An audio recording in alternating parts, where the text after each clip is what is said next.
And I want to talk first about my Boston Celtics. They made the trade to acquire Malcolm Brogdon. It had been rumored for quite a bit of the offseason that this could potentially happen because the Celtics, their one biggest criticism was that they lacked a true point guard. And I think you really saw that with their turnover numbers because guys who are not point guards are being asked to run an offense. They traded Daniel Tice, Aaron Nesmith, Nick Stauskas, Malik Fitz, and Juwan Morgan, as well as a 2023 first round pick that I believe is unprotected to the Indiana Pacers for Malcolm Brogdon. I absolutely love this trade. Out of all of these guys, I mean, Nick Stauskas, Malik Fitz, and Juwan Morgan were just bench fillers. Like they're guys who are not going to play any meaningful minutes during the season. Aaron Nesmith, he was a guy that I had a lot of really high hopes for, and I still think that he can totally develop into those hopes. He was promised to be a three-point sniper. He has not been that at the NBA level. He's been largely inconsistent from three, but he provides a lot of great energy and a lot of great defense. It's just, can he combine that with actually being what he was in college? If he can do that, then the Pacers got a really good young player on their hands.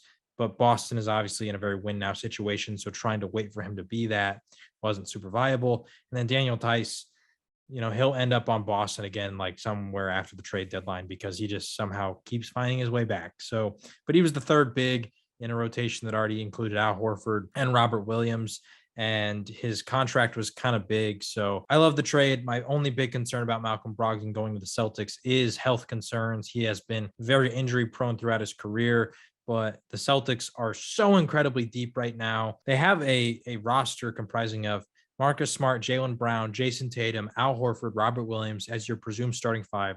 From everything I've seen, they view Malcolm Brogdon as a guy who's going to come off the bench, and that starting five is going to stay the same. But then off the bench, you have Malcolm Brogdon and Derek White at the guard spots. You have Peyton Pritchard as your fourth or fifth guard option.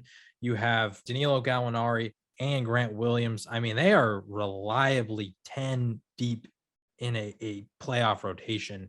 And I believe as of right now recording, they are actually the favorites to win the NBA title next year. That really means nothing because last year we saw that the Nets and the Lakers were the two favorites, and look what happened to them. But it's because of how deep this roster is. I'm really excited to see what happens this upcoming season.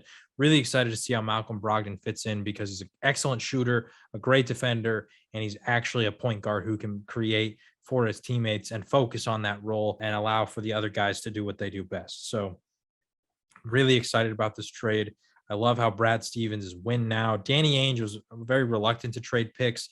Brad Stevens has now traded Boston's first round pick the last 3 seasons.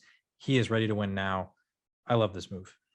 Yeah. Didn't let go of anybody key to your playoff run. No offense, Daniel Tice. I already said you needed another facilitator. You need another initiator in the offense. You got one in Brogdon. Yes, he's not the most amazing, but he is definitely a serviceable, reliable shooter, can play off ball, and very good defender as well. All in all, I love the trade. That was a great deal. And kudos to them too for pulling the trigger, A, getting a great deal somehow, and B, doing this before. Like I said, right now we're in this weird standstill while everyone's waiting around for the Brooklyn to make a decision. So yeah, I love it. And like we already mentioned, you didn't have to give up any of your core pieces. So not the sexiest move, maybe, but like you said, great move. Yeah, feels a massive.